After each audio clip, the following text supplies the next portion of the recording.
എൻ്റെ പേര് ജൈനമ്മ ജോസ്. ഞാൻ കഞ്ഞിക്കുഴിയിൽ നിന്ന് വരുന്നു. ഞാൻ 2018 സെപ്റ്റംബറിലാണ് ഇവിടെ വന്ന് ഉടമ്പടി എടുത്തത്. എനിക്ക് 3 ആൺകുട്ടികളാണുള്ളത്. മൂത്ത മകന് 27 വയസ്സായപ്പോഴാണ് ഞാനിവിടെ വന്ന് ഉടമ്പടി എടുത്തത്. അപ്പോൾ ഞാൻ ആഗ്രഹിച്ചത് ഒരു 29 വയസ്സാകുമ്പോഴെങ്കിലും അവനൊരു കല്യാണം റെഡിയായി വരണമെന്നുള്ള ആഗ്രഹത്തിലാണ് അന്നിവിടെ വന്ന് ഉടമ്പടി എടുത്ത്. ആദ്യം അവൻ്റെ വിവാഹത്തെക്കുറിച്ചാണ് ഞാൻ എഴുതിയിരുന്നത്. രണ്ടാമതായി എഴുതിയത് നല്ലൊരു അവന് ദൈവഭയമുള്ള ഒരു ജീവിത പങ്കാളിയെ നൽകണമെന്ന് ഞാൻ എഴുതിയിരുന്നു. മൂന്നാമതായിട്ട് എൻ്റെ ഭർത്താവിൻ്റെ സഹോദരൻ്റെ കുടുംബവുമായി 8 വർഷമായിട്ട് ഞങ്ങൾ അകന്നു കഴിയുമായിരുന്നു. ഇപ്പം അതെല്ലാം മാറി അവരുമായിട്ട് ഒരുമിച്ച് 2 വർഷമായി ഞങ്ങൾ ആ വീട്ടിൽ ഒന്നിച്ച് പെസഹ അപ്പം മുറിക്കാനും എല്ലാത്തിനും നന്നായി പങ്കെടുത്തു പോകുന്നു. അതുപോലെ മകൻ്റെ കല്യാണം 2 വർഷത്തിനുള്ളിൽ നടക്കണമെന്ന് ആഗ്രഹിച്ചത് 1 വർഷമായി. പിറ്റേ സെപ്റ്റംബർ 2019 സെപ്റ്റംബർ ആയപ്പോഴേക്കും കല്യാണം ഉറപ്പിച്ച്. അതായത് ഞങ്ങൾ ഒട്ടും പ്രതീക്ഷിക്കാത്ത തരത്തിലെ കണ്ണൂരിൽ നിന്നാണ് ഒരു കല്യാണാലോചന വന്നത്. അപ്പം ഞങ്ങൾ അത് ദൂരമായതുകൊണ്ട് വേണ്ടായെന്ന് പറഞ്ഞു. എൻ്റെ ജീവിത പങ്കാളിക്ക് 2 കാലിൻ്റെ മുട്ടിനും തേയ്മാനവും ഒക്കെയാണ്. ഞങ്ങൾക്ക് 2 പേർക്കും ദീർഘയാത്രയൊന്നും ചെയ്യാൻ പാടില്ലാത്തത് കൊണ്ട് ഞങ്ങൾ അത് വേണ്ടാന്നങ്ങനെ ആലോചിച്ചിരുന്നപ്പോഴത്തേക്ക് അവരാദ്യം തന്നെ പെണ്ണിൻ്റെ അമ്മ വിളിച്ച് പറഞ്ഞത് എൻ്റെ മകൾ ഒരു ദൈവഭയമുള്ള കുട്ടിയാണ്, മകളായതുകൊണ്ട് പറയുവല്ല എന്ന് പറഞ്ഞു. അപ്പം തന്നെ എൻ്റെ മനസ്സിൽ തോന്നി ഇത് തീർച്ചയായിട്ടും ഇത് മാതാവ് ഇടപെട്ട കാര്യമാണെന്ന് തോന്നി. അതുകൊണ്ട് തന്നെ ആ ആലോചനയായിട്ട് മുന്നോട്ട് പോയി. പക്ഷേ ഞങ്ങൾക്ക് പെണ്ണ് കാണാൻ പോകാനോ ഒന്നും ഇത്രയും ദൂരമായതുകൊണ്ട് പറ്റാത്തത് കൊണ്ട് അവർ മംഗലാപുരത്ത് ജോലി ഉണ്ടായിരുന്ന പെണ്ണിനെ റിസൈൻ ചെയ്തിട്ട് കോട്ടയത്ത് കൊണ്ട് OET പഠിക്കാനാക്കി. അങ്ങനെ ഞങ്ങൾ കോട്ടയത്ത് പോയി പെണ്ണിനെ കണ്ടു, ഇഷ്ടപ്പെട്ടു. അങ്ങനെ കല്യാണം നടത്താൻ തീരുമാനിച്ചു. അപ്പോഴേ എൻ്റെ ജീവിത പങ്കാളിക്ക് കല്യാണം വിളിക്കാൻ പോകാനും ഒക്കെ ഭയങ്കര ബുദ്ധിമുട്ട്, നടക്കാൻ പറ്റുന്നില്ല, എനിക്ക് പോകാൻ പറ്റുന്നില്ല എന്നൊക്കെ പറഞ്ഞ് ഭയങ്കര വിഷമമായപ്പോൾ ഞാൻ പറഞ്ഞ് ആദ്യം നമുക്ക് കൃപാസനത്തിൽ ചെന്ന് മാതാവിനെ കല്യാണം വിളിക്കുക, അത് കഴിയുമ്പോൾ എല്ലാം റെഡിയാകുമെന്ന് പറഞ്ഞു. അങ്ങനെ ഡിസംബർ 2019 ഡിസംബർ 31-ാം തീയതി ഞാനിവിടെ വന്ന് മാതാവിനോട് കാര്യങ്ങളൊക്കെ പറഞ്ഞ്, അമ്മേ മാതാവേ എല്ലാ കാര്യങ്ങളും അമ്മ മാതാവ് വീട്ടിൽ വന്നെല്ലാം നടത്തി തരണം. 5 അപ്പം കൊണ്ട് 5000 പേർക്ക് കൊടുത്ത് 12 കൊട്ട നിറയെ ശേഖരിച്ചെന്ന് പറഞ്ഞല്ല. 12 കൊട്ടയിലൊന്നും ഇല്ലെങ്കിൽ 1 കൊട്ട അധികം വന്നാലും കുഴപ്പമില്ല, എല്ലാം ഭംഗിയായിട്ട് അമ്മ നടത്തി തരണമെന്ന് പറഞ്ഞു. പക്ഷേ ഞാനിവിടുന്ന് പോയി ഞാൻ മനസ്സിലാക്കിയിടത്തോളം എന്നേക്കാളും മുമ്പേ മാതാവ് വീട്ടിലെത്തിയെന്നുള്ളതാണ്. ഞാൻ ബസ്സിൽ നിന്നിറങ്ങി റോഡിൻ്റെ 2 സൈഡിലുമുള്ള വീടുകളിലെല്ലാം പത്രം കൊടുത്താണ് പോയത്. അങ്ങനെ അവസാനം എൻ്റെ വീടെത്താറായപ്പം 2 പത്രമുണ്ട്. അയലോകത്തെ വീട്ടിലെ ചേച്ചിക്ക് 1 പത്രം കൊടുത്തു. എന്നിട്ട് എൻ്റെ കയ്യിലുള്ള 1 പത്രവുമായി ഞാൻ വീട്ടിലെത്തിയപ്പോഴേക്കും ആ ചേച്ചി മറുവശത്ത് കൂടി വീട്ടിൽ വന്നു. വീട്ടിൽ വന്നിട്ട് എന്നോട് എനിക്ക് തേൻ ചോദിച്ചു. ഞാൻ പറഞ്ഞു തേനൊന്നും ഞാൻ വാങ്ങിച്ചിട്ടില്ല, കതക് തുറക്കട്ടെ, വീടിനകത്തുണ്ട്, എടുത്ത് തരാമെന്ന് പറഞ്ഞു. അപ്പം ഞാൻ നോക്കിയപ്പം പുറത്തുനിന്നും കുറ്റിയിട്ടിരിക്കുകയായിരുന്നു. എന്നിട്ട് എൻ്റെ ജീവിത പങ്കാളി കുറച്ചങ്ങ് മാറി 2-3 പണിക്കാരുമായിട്ട് പണിയെടുക്കുന്നുണ്ട്. അപ്പം ഞാൻ കതക് തുറക്കാനായിട്ട് ചെന്ന് കതകെ തൊടുമ്പോഴത്തേക്കിന് അതിന് അകത്തു നിന്ന് ആരോ കതക് തുറക്കുന്നത് പോലെ എനിക്ക് അനുഭവപ്പെട്ടു. ശരിക്കും കതകിൻ്റെ കൊളുത്തും ഓടാമ്പലൊക്കെ അനങ്ങി, കതകുമൊക്കെ അനങ്ങി. അപ്പം ആരോ അകത്തുണ്ടെന്നോർത്ത് ഞാൻ ഭയപ്പെട്ട് അകത്ത് കയറാൻ മടിച്ചു നിന്നു. അപ്പോൾ ആ ചേച്ചി പറഞ്ഞു, ആ ചേച്ചിക്ക് ഇച്ചിരി കേൾവിക്കുറവുണ്ട്, എന്നിട്ടും ആ ചേച്ചി സൗണ്ട് കേട്ടു. ആ ചേച്ചി പറഞ്ഞ് കേൾക്കാൻ വയ്യാത്ത ഞാനും കേട്ടല്ലോ ഈ ശബ്ദം. അപ്പോൾ ആരാണ് അകത്ത് എന്നറിയത്തില്ലല്ലോ. ഞാൻ എൻ്റെ ഇളയ മോൻ അവിടെ ഉണ്ടെന്നോർത്ത് അവനെ വിളിച്ച് നടന്നിട്ട് അവനെങ്ങും വീടിനകത്തില്ല.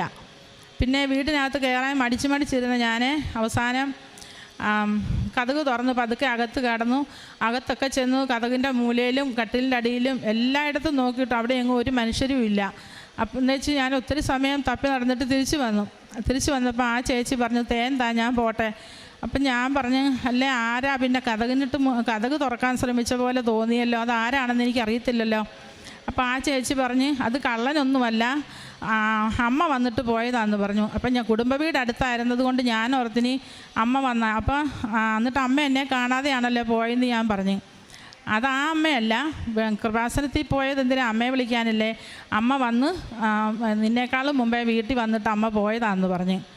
അപ്പോൾ എനിക്ക് പെട്ടെന്ന് ശരിക്കും അത് അമ്മ തന്നെയാണെന്ന് ബോധ്യമായി. കാരണം ആ ചേച്ചി എന്നോട് പറയുകയാണ് എനിക്ക് തേനിൻ്റെ ആവശ്യമില്ലായിരുന്നു, പിന്നെ ഞാൻ എന്തിനാണ് ഇങ്ങോട്ടിപ്പോൾ തേനും ചോദിച്ച് വന്നതെന്ന് എനിക്കറിയത്തില്ല. ഒരു പക്ഷേ ഇത് നിനക്ക് മനസ്സിലാക്കി തരാൻ വേണ്ടി എന്നെ അമ്മ കൂട്ടിക്കൊണ്ട് വന്നതാണെന്നാണ് തോന്നുന്നത്. എന്ന് പറഞ്ഞ്. അപ്പം തന്നെ ഞാൻ മനസ്സിലാക്കി അമ്മ കല്യാണം വിളിച്ചിട്ട് പോയി എന്നേക്കാളും മുമ്പേ അമ്മ എൻ്റെ വീട്ടിൽ വന്നെന്ന് എനിക്ക് അപ്പം തന്നെ മനസ്സിലായി. പിന്നെ വീട്ടിലെ കാര്യങ്ങളെല്ലാം നല്ല ഭംഗിയായി, ഞങ്ങൾ പോലും പ്രതീക്ഷിക്കാത്ത വിധത്തിലെ കല്യാണം നല്ല മനോഹരമായിട്ടെല്ലാം നടന്നു കിട്ടി. അതുപോലെ ദൈവപേടിയുള്ള ഒരു പെങ്കൊച്ച. അപ്പം പിന്നെ ഞാൻ മാതാവിനോട് പ്രാർത്ഥിച്ചു, അമ്മേ മാതാവേ, ഒരുപാട് വൈകാതെ ഒരു കുഞ്ഞിനെയും കൂടി തന്നാൽ ഞങ്ങൾക്ക് വലിയ സന്തോഷമായിരിക്കും. കാരണം ഇപ്പം തന്നെ ഞങ്ങൾക്ക് 2 പേർക്കും മേലാഴികയൊക്കെ ഉള്ളവരാണ്. അപ്പം കുറച്ചുകൂടി കഴിഞ്ഞാൽ കുഞ്ഞുങ്ങളെയൊക്കെ നോക്കാനോ വളർത്താനോ ഒക്കെ ബുദ്ധിമുട്ടാണ്. അതുകൊണ്ട് ജീവിത പങ്കാളിയുടെ കൈക്കും കാലിനുമൊക്കെ പ്രശ്നമാണ്. അങ്ങനെ പ്രാർത്ഥിച്ചു. അതനുസരിച്ച് മാതാവ് ഞങ്ങൾക്ക് ഒരു പെൺകുഞ്ഞിനെ ആഗ്രഹിച്ചതുപോലെ ഒരു കുഞ്ഞിനെ തന്ന് അനുഗ്രഹിച്ചു. പിന്നെ എൻ്റെ രണ്ടാമത്തെ മകനാണെങ്കിൽ ആർമിയിലായിരുന്നു. അവനെ ജമ്മു കാശ്മീരിലേക്ക് ട്രാൻസ്ഫർ ആയപ്പോൾ ഞങ്ങൾ ഒത്തിരി ഭയപ്പെട്ടു. അവിടെ ഭയങ്കര പ്രശ്നമുള്ള സ്ഥലമായതുകൊണ്ട് അവനെ അങ്ങോട്ട് വിട്ടാൽ എങ്ങനെയാണ്. ഞാനിവിടെ വന്ന് മാതാവിനോട് ഒത്തിരി പ്രാർത്ഥിച്ചു. പിന്നെ വീട്ടിലിരുന്ന് 2 നേരം അവന് വേണ്ടി പ്രാർത്ഥിക്കുകയൊക്കെ ചെയ്തു. അങ്ങനെ കമ്പ്യൂട്ടറിൻ്റെ ഒരു പണി അറിയാൻ വയ്യാതെ എൻ്റെ മകനെ അവർ തന്നെ കമ്പ്യൂട്ടർ പഠിപ്പിച്ച് ഓഫീസ് വർക്ക് കൊടുത്ത് അവിടെ ഇരുത്തി. ഇപ്പോൾ 2 വർഷമായി.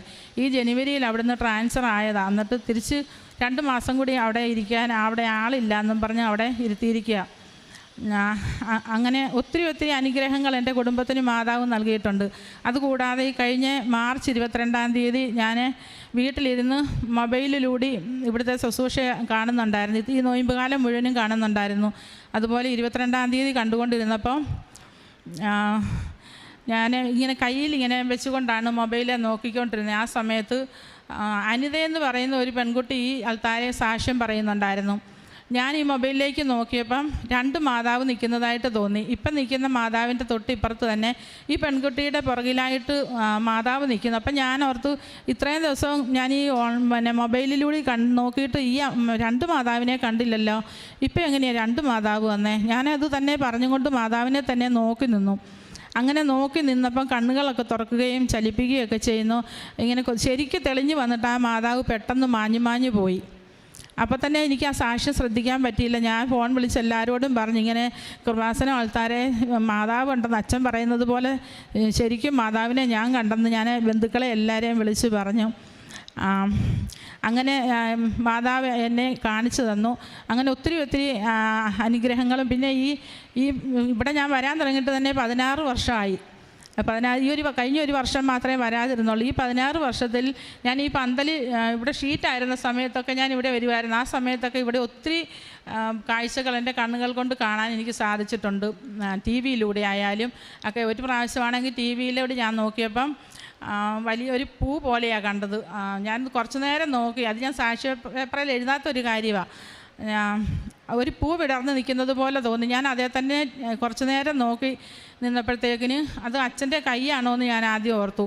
കൈവെള്ളയിൽ കൊന്ത വെച്ചിരിക്കുന്നത് പോലെ തോന്നി. പിന്നെ കുറച്ച് സമയം അങ്ങനെ തന്നെ നോക്കിയിരുന്നപ്പോഴത്തേക്കിന് എനിക്ക് മനസ്സിലായി, ഇത് ജോസഫച്ചൻ്റെ കൈ ചെറിയ കൈയാണല്ലോ, ഇത് വലിയ ഒരു കൈയാണ് ഞാൻ കാണുന്നത്. പിന്നെ എനിക്കത് മനസ്സിലായി, കൈവെള്ള കൊന്തയല്ല, രക്തം തളം കെട്ടിക്കിടക്കുന്ന കർത്താവിൻ്റെ കരമാണ് എന്നെ കാണിച്ചത്. ആ സമയം ഞാൻ ഈ പന്തലിലിരുന്ന് വിട്ട് നിലവിളിച്ചുകൊണ്ടിരിക്കുകയായിരുന്നു. എൻ്റെ കൈകാലുകൾക്കെല്ലാം വേദനയാണ്.